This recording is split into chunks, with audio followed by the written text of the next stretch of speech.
Welcome to Love in the Love Boat, where we break down episodes of one of the greatest romantic comedy drama television series of all time. I'm Istvan, Chicagoland's beloved children's musician and TV fanatic. And I'm Michelle, pop culture enthusiast. So come aboard, we're expecting you to join us for another edition of Love in the Love Boat. Welcome aboard. We are back. Ahoy. Oh, well, wasn't expecting that. I guess these Isaacs that you prepared are really having an immediate effect. Perhaps. All right, welcome you guys. Like I said, we are on episode 16. Crazy. As we said last time, we were just excited that the man who stole the classic American film Zapped, Scatman Cruthers, is one of the main guests on this ship. Although I kept saying, I can always harken back to The Shining for me. Well, for sure. I'm joking around.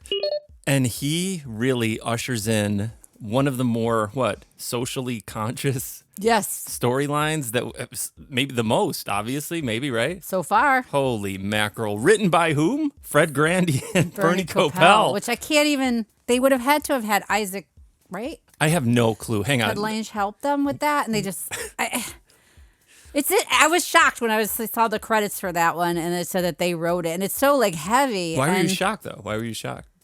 Wait, we're jumping the gun. Let's get into it. Hang on. Let's just go straight to the storylines. Hang on, you guys. Ready? We have today Winner Take Love, written by Kevin Hartigan and David Garber. We have The Congressman Was Indiscreet, written by Jack Macha.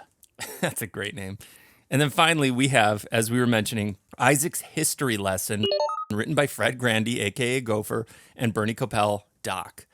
Which, I was surprised. These guys got together and said, we can write one of these things. Let's blow their minds. I would give anything to interview them and ask them about this episode, because what prompted them to write this?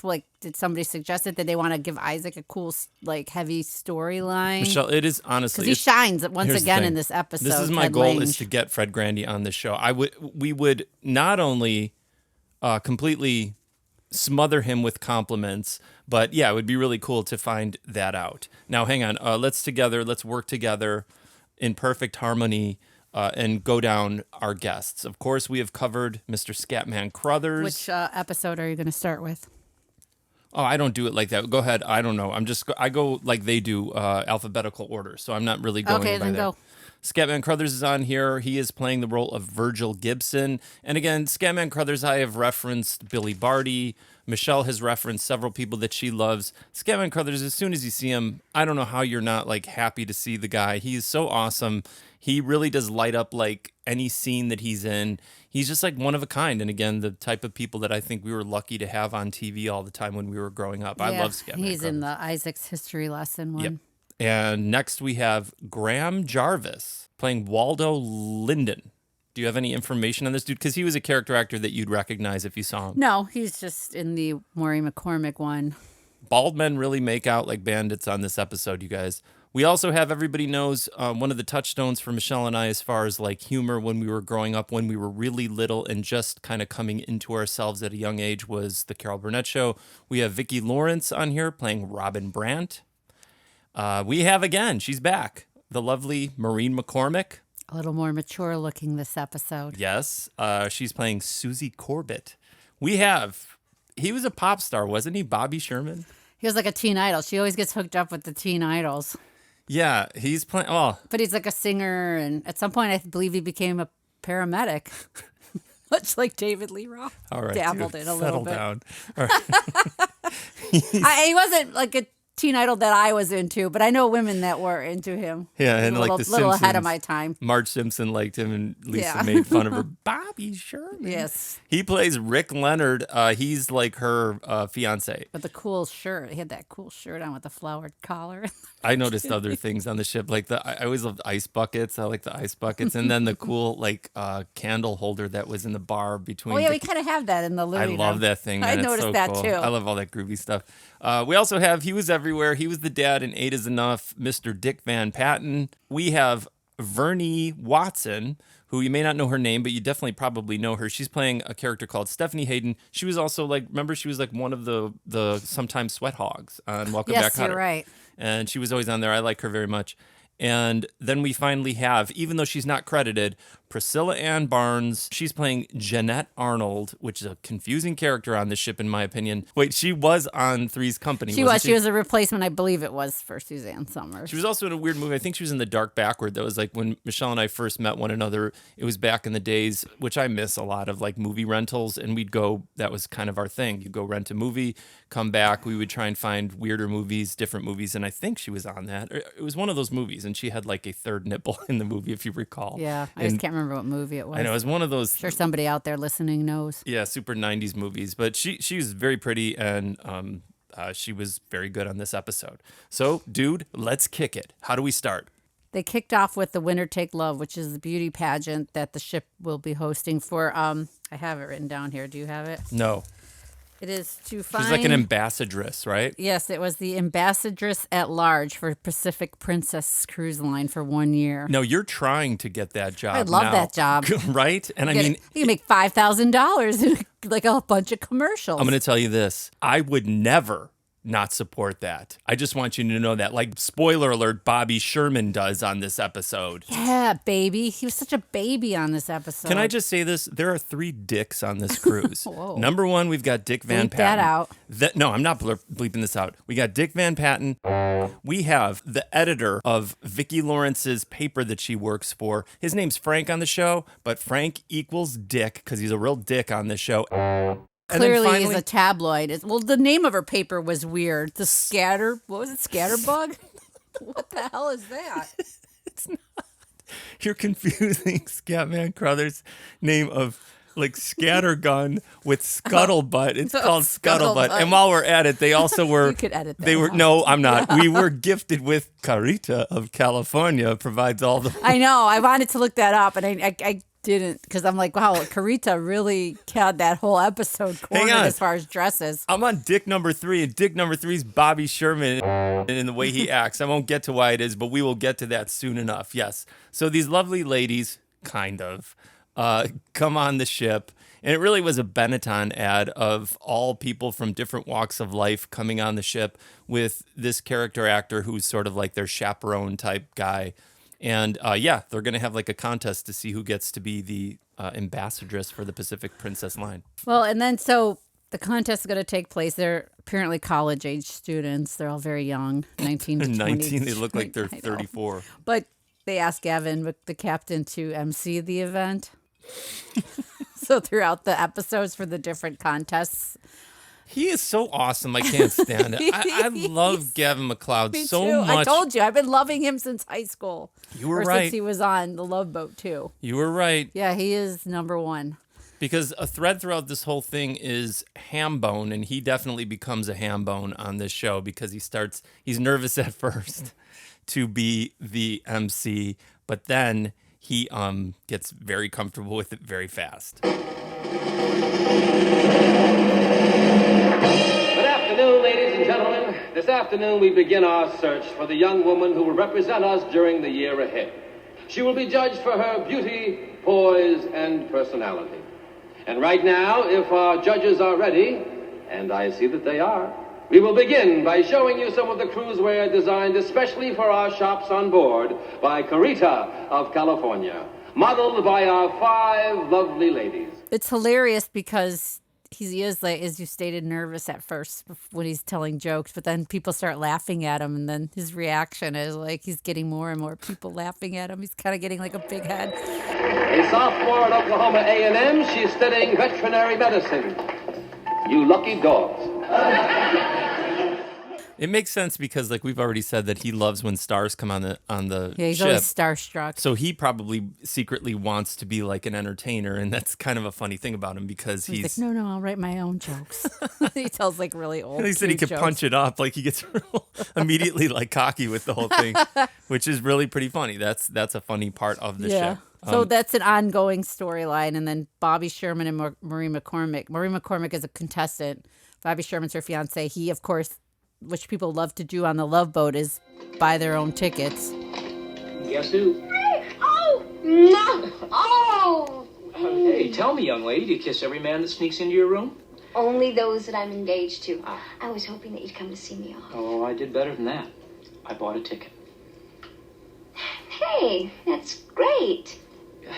You don't seem too thrilled about it. I just didn't want anybody to know about us. You know the rules of the competition. I'm supposed to be unattached, free to travel. Yeah, I know all that, but I just couldn't stand to be away from you, that's all. For 3 days? And look, what if I win this thing? I'd be gone for a year. I guess I'll just have to stow away in your trunk. So both Dick Van Patten and Vicki Lawrence come up. As you stated, Vicki Lawrence's name is Robin Brandt. That's a soap opera name if I ever heard one. Dick Van Patten first says his name is Jim Smith. But then they really know that his name is he Congressman? J.P. Whitcomb. As we find out later on more about his thing, but he was a congressman who supposedly was with a chorus girl. There were a lot of chorus girls in the 1970s. You know, you guys didn't know that. I always probably wanted to be a chorus girl. So yes, he was supposedly had an affair with a chorus girl. Vicki Lawrence shows up. She's good on this, man. She's really good. Really pretty on this. Her eyelashes were amazing. Oh, I didn't even notice that. Oh yeah, she looked great. I could not get over the fact that she was falling in love with Dick Van Patten. It made no sense. Like that, they always do that. Though, is it on jumping the Love gun Boat. to talk about his comb over? No, because is it that's too like early? I noticed it immediately. His perfectly combed over comb over. You guys, like, everyone is familiar with a comb over. Many jokes have been made about a comb over, right? Dick Van Patten, I think, really has the quintessential archetypal comb over. And later on in the ship, when they're like on the deck and the moonlight's hitting it, it is one of the most, I don't know. I don't know if it's glorious or horrifying. I don't know what it is, but it's just, you cannot stop looking at it. It's remarkable. It's like thin. But it covers enough of his.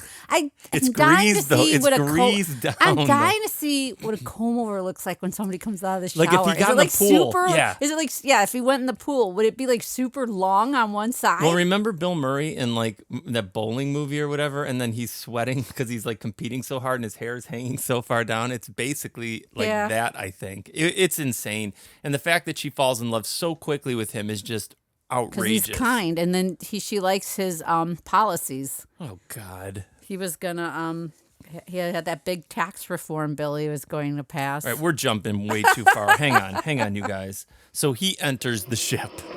You'd think he'd come up with something a little more imaginative than Smith. Pardon me? J.P. Whitcomb, the congressman? You mean the one The one whose wife is divorcing him because of the chorus girl.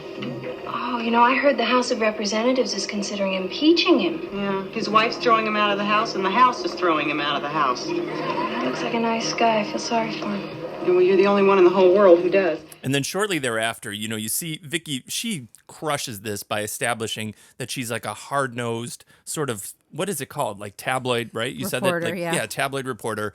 And she's out, no nonsense, kind of semi-sociopathic, has no concern for people's feelings or lives. And then she's on the phone 1 of 3 times with Frank, her ruthless, very rude editor. Yes. Thank you. Hello, Frank? Listen, I think I got a goodie for the magazine. Not what? Who? John P. Whitcomb. He's here and Robin's got him. Yeah, he's alone, but he won't be for long. Unless we forget, Scatman makes his entrance, and as you'd imagine, it's musical, it's magical, it's wonderful. I'm waiting because I'm sailing. Hoist the anchor without fear because Virgil Gibson is here. Well, Mr. Gibson, welcome aboard. That's it? Ain't you gonna pipe me aboard? Oh, we're sorry, sir. We don't normally do that. Oh, that's all right. I'll pipe myself aboard. Ooh, I'm taking the cruise to lose the blues. Now, here's the thing, Michelle. You think the Scatman sort of like... Scattergun. They don't say that till the end.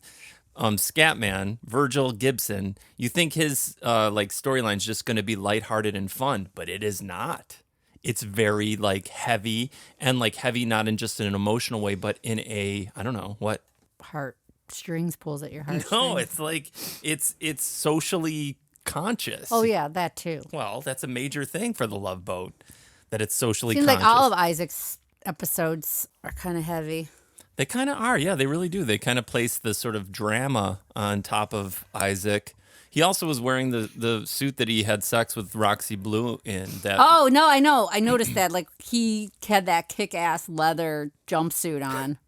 It's not a jumpsuit. It's like two-piece. It was like a top and a bottom. But he was standing there like a murderer behind her later on when he's on it like silently. You know, it's something special when he pulls that jumpsuit out. We're not even announced. But we didn't even bring the fact that then shortly after Scatman Cruthers comes on, Vernee Watson comes on as Stephanie Hayden. And she's doing her, I believe it was her dissertation, perhaps. She's a teacher. You got it. On it was Black Studies. So she comes on, and then she doesn't like to see him like performing or whatever for people. Is there anything that I can get you? Yes, earmuffs. Oh, you were just having a little fun. I have nothing against anyone having fun. I just don't think it's necessary for that man to make such a fool of himself. But that's just Mr. Gibson. I mean, he's a nice old dude. Really? Mm-hmm. Then how long before he starts strumming on the old banjo? So, Michelle, on this episode, you know, you've got your Scatman Cruthers, right? And again, when we first started watching the show, there were things that kind of like freaked me out or blew my mind because it's like, again, we had not watched this for decades, right? So one of the things on this show, Scatman Cruthers, like it's the through line throughout this thing, he does something called the ham bone. And I don't know about you, but when I was a kid, we would see things on TV and certain things we would emulate and it became sort of part of like our regular life. You know what I mean? So ham bone was definitely something that I was like, oh my gosh, like I remember this. We did this or even tried to do it in our own weird way. And did you have any kind of memory of that at all? Not really. But ham bone was a big deal. Something you eat, ham bone's something you do. Why don't you show her? I never could resist a command performance. So stand back, and I'm gonna give it a whack. Ham bone, where you been? Been around the world, I'm going again. Ham bone, what you say? Ham bone, every day.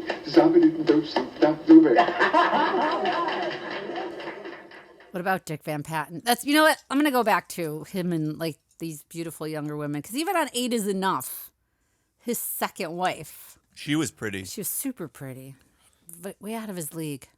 But I guess he was a nice guy, so. We're sorry to any of the living Van Pattens that we are incredulous about your father being some sort of like charismatic guy that women he was would always follow. a nice guy, even as this congressman. You could they made him be a nice guy. Well, hang on. I'm going to eat my words right now because, guys, let me play you just a little clip to show you the electricity that Dick Van Patten brings to the Love Boat. And maybe we can kind of understand as to why Vicki Lawrence falls in love with him like real fast. Congressman Whitcomb? You must be mistaken. I couldn't be. I'm one of your constituents. Really? And you're still talking to me? I believe a man's private life is nobody's business but his own. I wish the press felt the same way. They're out to sell newspapers. What do they care about honesty? Unfortunately, there's a lot of people that believe what they read. I don't. I voted for you once, and I intend to vote for you again. The way things are going, you might not get a chance. I'm sure I will. A vote of confidence like that deserves a drink. Would you care to join me, Miss... Brandt. Robin Brandt. Robin Brandt is very nice. How about the Starlight Bar? Perfect. Are you having second thoughts now after that? Did No. you hear? I mean, he'd be a great dad. Yeah. And he was really, you know, he's... Like I oh, said, God. not too far from his 8 is Enough character. Hey, remember when Instead of Nicholas... what was hey, he, a photographer or I don't know. He worked for a newspaper on. He was a prolific child maker, but he also, remember when Nicholas burned the house down with the Yes. wood burning set? Man, that was traumatic. I remember that one too. Sorry, guys, if you're not Gen X or older or whatever, you know, or like a pop culture enthusiast like Michelle, because then you don't know what we're talking about. I wish you did. I think he worked for a newspaper, so that is ironic that he is being hunted down by a tabloid. Yeah, but see, like now on the show, right? Vicki Lawrence is just like dazzled by Dick Van Patten's Because like he's a nice guy. yeah, niceness. All women love and he niceness, explains what happened. He was already separated from his wife when he met the chorus line girl. right? She's starting to learn the real story, right? She's starting to really see that he's a But the human being. his whole thing is a lesson in tabloids. 'Cause the Yeah. newspapers ran with his story and printed stuff that wasn't true. That's why Scuttlebutt magazine or whatever doesn't exist anymore because it was trash. But Because he also said he and his wife remain friends. yeah, they're good buds. They're pals still. They ended amicably. It was love. But then something, didn't go well with the chorus girl. But then Vicki Lawrence, she's getting the ship to shore calls. It must cost a mint, right? Right. Well, Scuttlebug or whatever. Scuttlebug. Because Frank from Scuttlebug calls her a second time.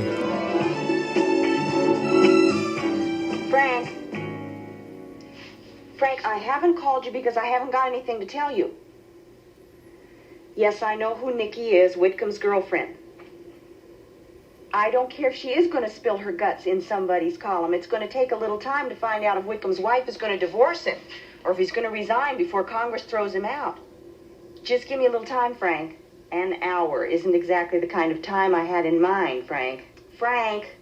So really, all of the storylines kind of had a serious element to them, even though that's what was interesting about this episode is like two of them were lighthearted, but everything had like some other kind of like heavy thread to it. Right.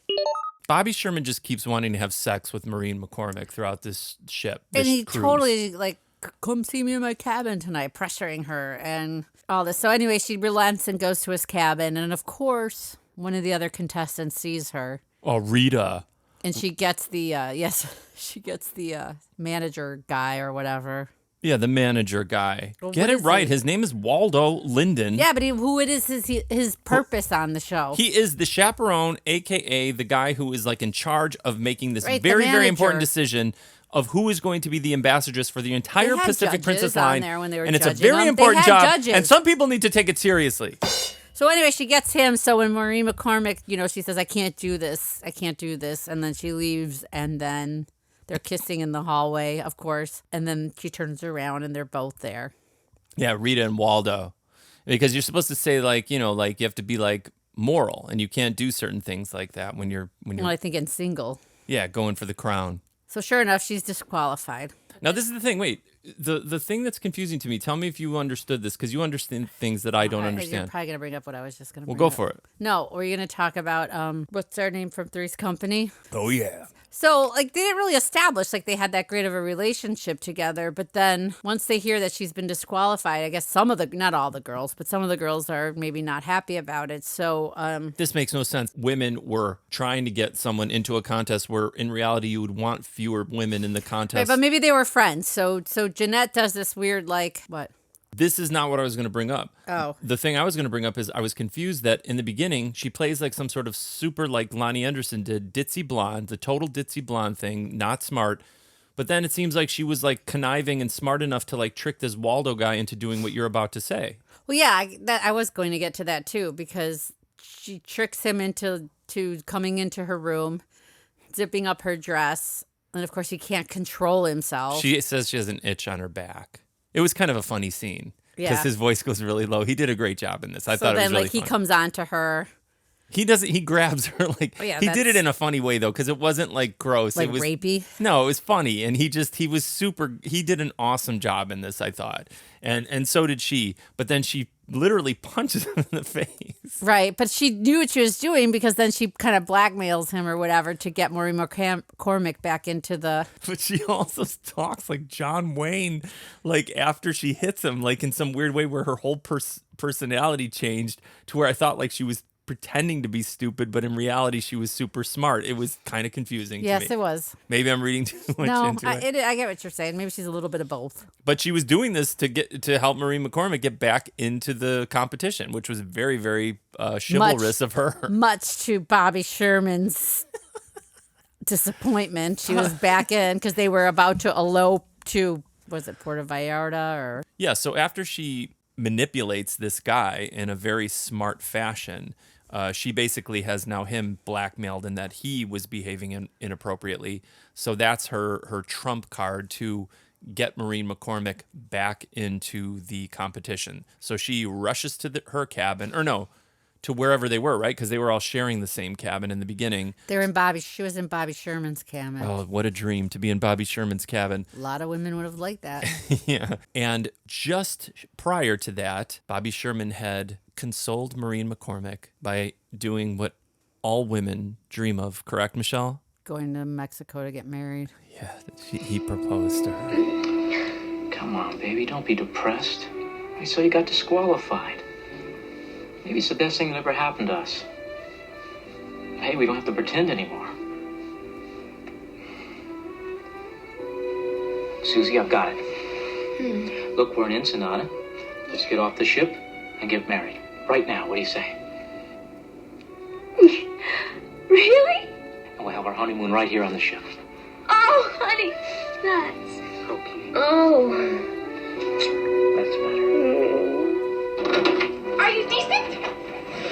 So decent. We're going to be married. Oh, wonderful. And do I have a great wedding present for you? You're back into the competition? What? Yeah, Jeanette, you're kidding me. You see, like Waldo and I had kind of a heart-to-heart talk. Yeah. And I convinced him that your moral standards were just as high as his. Oh, Rick, honey, can you believe that? I'm back in. Oh, Jeanette. Oh, I can't believe it. Oh, you wouldn't believe it for crazy. After this proposal, Maureen McCormick's attitude and her emotions have shifted dramatically, and Bobby Sherman then is unhappy. Because now she's not going to want to elope because she's in the contest, back in the contest again. He can't handle that. Right. So he's very sad. They pan to his sad face. So fast forward to the competition. Meryl Stubing's cracking him up with his jokes, and they had a couple pretty funny jokes, right? Yeah, those were his own jokes. I wish I could remember, but one actually made me laugh. One was that elephant. That was kind of funny.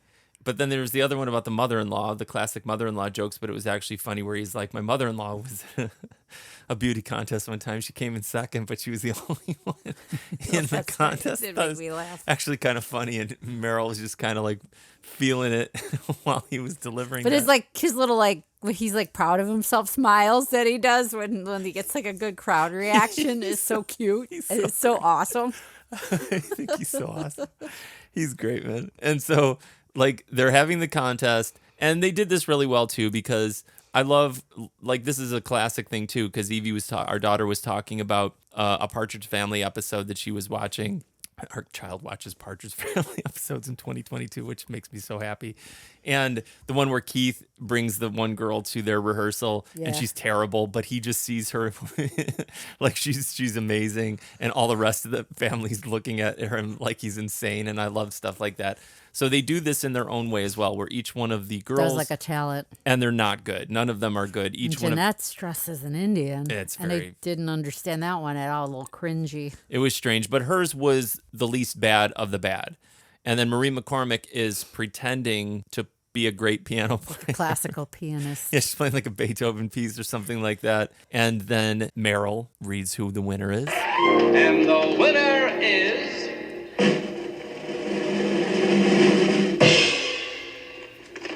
Miss Susie Corbett.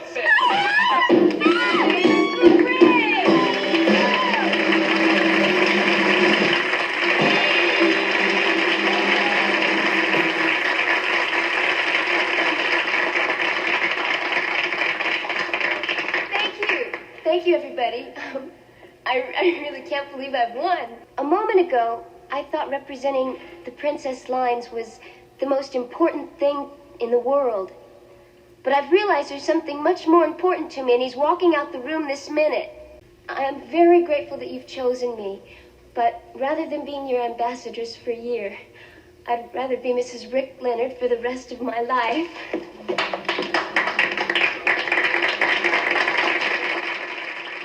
Pan over to Bobby Sherman, sunken, sad, disappointed. Yeah, so then that guilts her into not accepting the award. Like just support your woman. Unreal. You turd. Unreal. Sorry, Bobby Sherman, if you're listening, but not cool. It really was upsetting because they made that oh, hooray. Even though the applause are kind of reticent and tentative if you listen to it, where it's almost a little bit confusing of oh, okay, yeah, they're going to get, she's going to go get married. She gave up her career to marry Bobby Sherman. Because God forbid you can't do both. No, I know. She's 22.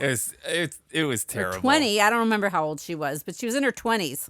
Do you think if Bobby Sherman didn't what he encountered as a paramedic, he'd just get back in the ambulance and drive away? You know what? Another fun fact about Bobby Sherman. Michelle was just challenging me on that she knows more about Bobby Sherman. Michelle, Who was the first person to own a Moog synthesizer? Bobby Sherman. Yeah. Who bought the Moog synthesizer from him? Mickey Dolenz. Yeah, that's right. Who tweeted Mickey Dolenz and got the response? Me. Me. Oh, that's right. It was you. Or no, he bought it from Bobby Sherman or he sold it to Bobby Sherman? No, he got it from Bobby Sherman. I think Bobby Sherman had it first. I mean, we could both be wrong, but I don't think that we are. Guess whose godfather was Bob Rafelson, producer of the Monkees? Me, when I was a child. You wish. I do wish. I do. So, Yeah? after the contest is over, Scatman Cruthers is going to have a little party in his tiny, tiny cabin. So people are invited back to his cabin. Isaac and Stephanie are at the bar, and then Captain Steuben comes up to them and asks them if they're going to go to the party. Julie does. I think Julie does. Julie's the one who's Oh, that's talking right. about Julie does first, and then the captain maybe overhears them say that they're not going to go because... Yeah, and the captain wanted to talk to Isaac prior to that, but he had to do his awesome emceeing, so he Right. did want to speak to him. So they're saying how it's inappropriate for him to be, entertaining people and doing all this. Like, actually, earlier in the show, like, they show how much fun they've been having with Virgil Gibson. Doc and Gopher and Julie. Oh, they're doing like a conga line. Yeah, and then that was where Isaac and this woman were like kind of like he was really making that turn, and they had kind of actually a nice moment on the deck. But this is a little bit later, like day after, they're all like exhausted because they had such a fun time, and then they all meet up in the bar prior to that, and then they have a tiny little moment where you really truly see like Isaac changing his tune. Hi. Oh, my hand. Is there a doctor on the ship? Oh, your eyes look real good. Here's a team from my side. Sick, man. We had a ball last night. Oh, Mr. Gibson knows how to show us a good time. You should have been there, man. I have more important things to do with my life than dance. Captain, after Julie leaves, Captain walks up to the two and kind of lectures them a little bit, gives them a little backstory on the scuttlebug. It's not Scuttlebug. It's Scattergun. That's Scattergun. I've turned into an old lady. On Scattergun's history, and it turns out that they didn't say his name was Scattergun until this point. Am I right? Right, like they don't recognize him, and then he mentions that his name is, or AKA Scuttlebug Gibson. Scattergun Gibson. And Isaac goes, whoa, what? But then she's like, who's Scuttlebug? Scattergun Gibson. And So then Captain goes on to explain that he was in the Negro League, a pitcher in the Negro League, which is very groundbreaking. he drops some knowledge on them. Yeah. And he said he saw them play. He saw them play, or him play. Oh, and Brooklyn. Yeah, and it just like blew his mind because he was so good. Right. And but this doesn't. I was telling Michelle this doesn't exactly make sense because this woman, understandably so, she was offended that the only thing that African American people can be celebrated for is being entertainers. But an athlete is kind of in my opinion like the same thing. So that was a little bit. He was just showing that he broke ground. That's true. I guess it's true. That. It's true because So he's entitled to be an entertainer later in his life. Well, not just that, but that if it weren't for people like him doing what he did, they made a really good point because there's something that's happening right now, and I don't know what the show is. And there's a quote that's on the show that is dealing with African American life, and it says you have to be better, you have to be so much better to be seen and things like that. And for a lot of people, I think for a lot of people, it's the same thing. So he was saying that not only did he have to be amazing as an athlete, he had to make people laugh along the way. So they laughed while he was beating them. You know what I mean? You had to be double talented Right. to get somewhere. And if it weren't for people like him, they wouldn't be there that day studying in college, becoming teachers, even just being on a ship like Isaac does, being part of the crew. And that is fairly poignant. And that was a really, really, I thought, powerful part of that episode. And they kind of handled it in a pretty cool way. Correct. So Isaac and Stephanie see the light. Yeah. And decide to go to the cabin for the little party. Mr. Gibson, we We owe you an apology. Oh, don't be shaken. No offense made, none taken. Mr. Gibson, scattergun, we both behaved very rudely to you, and we're sorry for it. You know, I've been studying Black history for the last 5 years, but there seems to be a big gap in my education. What's that? I never learned to do the ham bone. Would you teach me? Would I teach you? Okay. So they're all in the cabin, right? And they're having a good time. Stephanie does the ham bone. But before she does, he actually does tell a pretty cool story, and the way that they wrote that was pretty good. Oh, about he pitched to Babe Ruth. Always using Babe Ruth as a reference, but the story actually was pretty cool and funny in the end. And I thought this was some decent sitcom writing because he's telling the story of how he pitched to Babe Ruth. Julie's on the edge of her seat during this whole thing. And he was saying that didn't he strike him out? He struck him out. And Babe Ruth came up to him. This is what he was telling. And again, Scatman Cruthers, honestly, is just so compelling and so fun. And you do listen to what he says because he does it in just this amazing magnetic way. And he said that Babe Ruth came up to him. He's like, you know, because of our times or something, you're not getting into the majors. You know what I mean? It's too early for that to happen. But I want you to know you're the best that there is. And then they said, so you beat the New York Yankees? And then he said, no, Lou Gehrig came up and hit a home run. Yeah. And then they all laugh. And it was really funny. It was really well done the way that he did it because it was self-deprecating at the same time. They didn't keep it that heavy. And I thought that was really kind of cool. Yeah, and I thought that wrapped up good. And then she wanted to do the ham bone. ham bone. Isaac did a killer ham bone my God, in the beginning. He was... That's all right, but I detect a distinct Southeastern influence in that particular rendition. Now, back home in Oakland, we have our own refinements. Young man, I hear more jawbone than I do ham bone. Is that so? Yeah. Well then, stand back.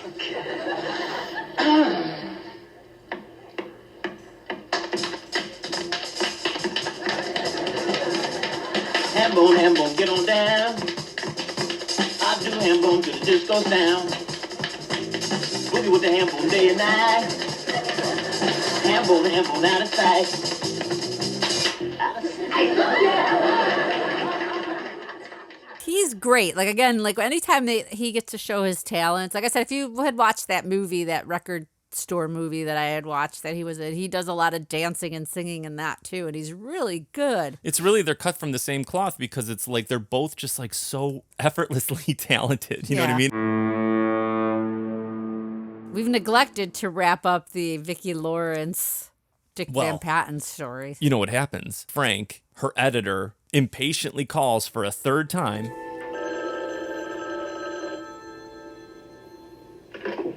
Hello? Oh, come on, Frank. I thought you were going to give me some time. Yes, his wife is going to divorce him, but they've been talking about divorce for a long time. No, I don't know the details. The chorus girl thing is over, but Frank, you're pressuring me. Yes, I think he's going to resign, but now don't print that. Look, there's a lot more to this. I tell you what, I will call you first thing in the morning with a full story, all right? Okay, I will talk to you then, and don't print anything, Frank. Vicki Lawrence tells Frank not to print anything. Well, why would she say anything then?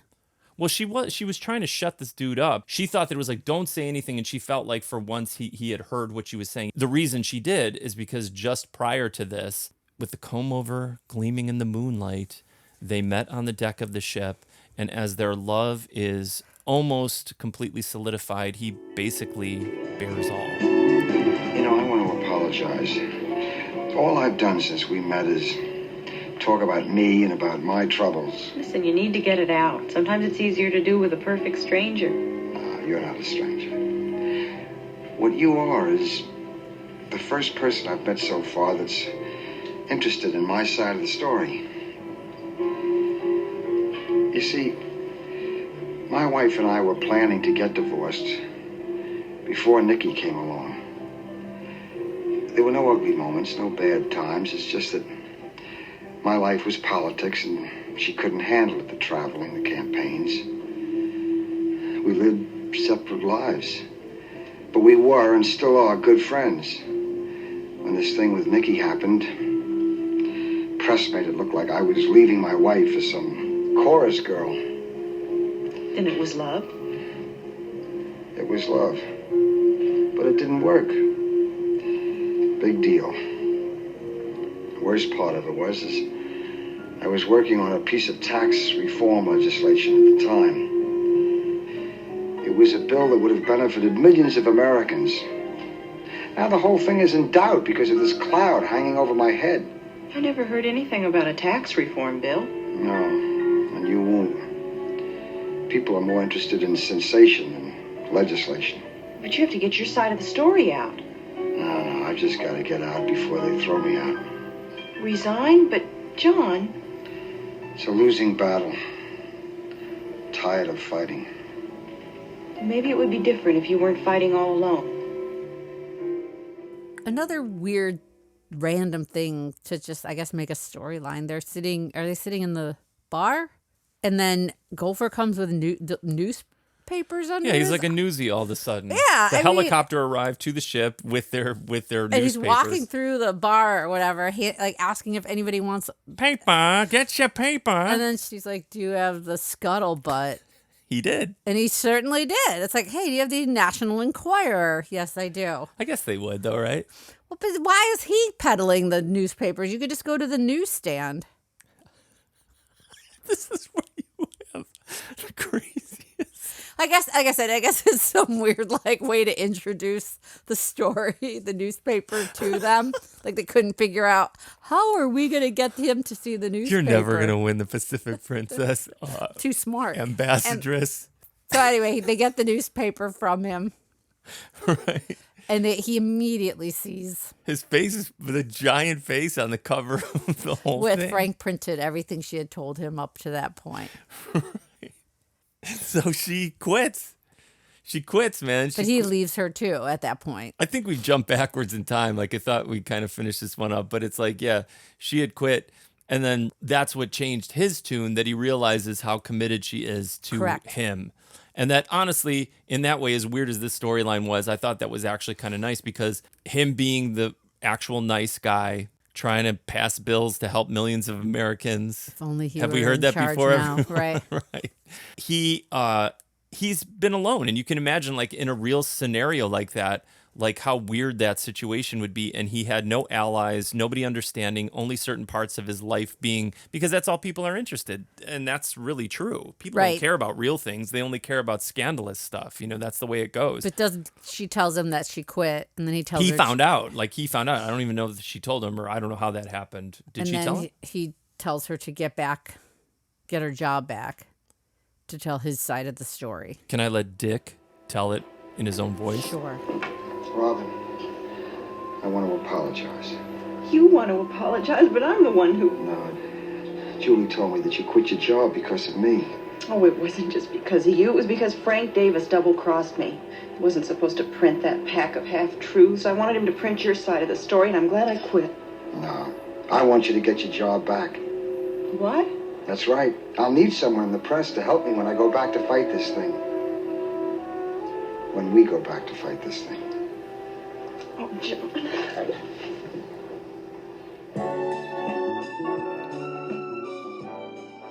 And it wouldn't be the Love Boat if they didn't make up and fall back in love. That's true. It's the I magic. forgot, were they going to get married in about 2 days too? Who? Dick Van Patten and Oh, yeah, Vicki probably. Lawrence? I don't know. Probably. So they reconciled. Who else was going to get married? Maureen McCormick and Bobby Sherman. Who else was going to get married? Oh, yeah, and then some really weird thing where Jeanette... The prettiest girl on the cruise. No offense, she Maureen wants McCormick's to pretty marry... What's his name? Waldo Linden. Waldo Linden. She's hell-bent on marrying Waldo Linden. All the men that are at least 20 years older than these women and stark raving bald and just kind of... Now, I know that we shouldn't be talking about appearances and looks, but it is... It's kind of nerdy, I guess, for lack of... I don't even know what... It's just... It ended weird. It did end weird. This one was a slam bangaroo of an ending. Because, did she just want to be with him because she thought he was successful? I think she has a dark motives, that character. I think we don't know. To take over the whole thing. We don't know nearly enough about her, and she's really up to some very. She's very deceiving. She's smart, plays dumb, but she's actually smart. She's going to own the whole Pacific Princess line at some point, I believe. Because she did get then after Maureen McCormick gave up the contest, she did get the winning. She won. She was the runner-up. Yeah. Machiavellian, I think. I think we don't even know what her intentions really were. Yeah, I think that's something else. Maybe down the line we'll see her come back on the ship. But pretty much, I think kind of a crazy episode, as you would imagine, but also like a really good episode. I liked it. I did too. I liked it a lot. Thought they covered some really cool things on this one, and they did a really good job with it. Humor, as always. Yeah, I thought it was good. Thanks for making Isaacs for this episode. My pleasure. Yeah, and thank you guys for listening. As I've been mentioning, I believe, I don't know if I have yet, but I definitely have in the descriptions, we're asking everyone to tip your crew, to keep the show afloat, and to keep it free. So Michelle can't stand ads on podcasts, and we want to make sure that we don't include ads in our podcast. So I am including my Venmo in the description. So if anyone feels any amount is welcomed, it's like Isaac at the bar, putting a tip for his services. Please consider doing that because it really, really would help keep the show going. And spread the word. Yeah, share it with your friends, share it with your family. Our Instagram page. Yeah, because we really want more and more people, and we're so happy with the guys that are listening. It's fun to do, so. Yeah, we love it, and we also want to share it with like younger people too, because we think they'd get a real kick out of it. And but we are happy for everyone listening right now, and we are again planning other guests. I am now out of the forest of my shows, so I'll be able to devote more attention to that. And until next time. I am Istvan. I'm Michelle. Captain Stubing, please come to the bridge. And we're loving the love boat.